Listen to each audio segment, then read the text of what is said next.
18 yaşında əskər getmişdi. 93-cü ilin aprel ayının 5-i itkin düşüb.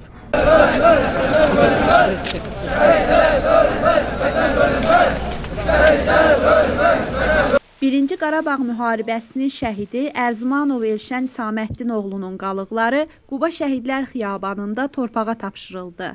Dəfn mərasimində şəhidin ailə üzvləri ilə yanaşı Quba rayon İcra Hakimiyyətinin Səfərbərlik və Hərbi Xidmətə Çağırış üzrə Dövlət Xidmətinin Quba rayon şöbəsinin, hüquq mühafizə orqanlarının, rayon ictimaiyyətinin nümayəndələri, qazilər və yerli sakinlər iştirak ediblər. 1992-ci ildə əskər, 18 yaşında əskər getmişdi.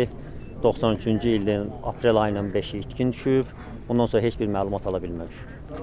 Bir də 10 gün bundan qabaq məlumat almışıq ki, tapılıb Ağdərə Murovdağ istiqamətində itkin düşmüşdü. Bir 10 gün bundan qabaq xəbər almışıq ki, tapılıb. Ekspert nəticəsində tapılıb. Gəncə Şəhidlər Xiyabanından çıxarılıb, orada bastırılıb. 1993-cü ildə çıxartıb getirib ekspertliyiblər, deyiblər ki, budur. Veriblər nəşin bizə getirib bastırmış. Qeyd edək ki, Elşən Ərzumanov 1974-cü il mart ayının 23-də Quba şəhərində doğulub. Birinci Qarabağ müharibəsində Kəlbəcər rayonu uğrunda gedən döyüşlərdə qəhrəmanlıqla döyüşüb. 1993-cü il aprel ayının 5-də şəhidlik zirvəsinə ucalıb və itkin düşmüş sayılıb.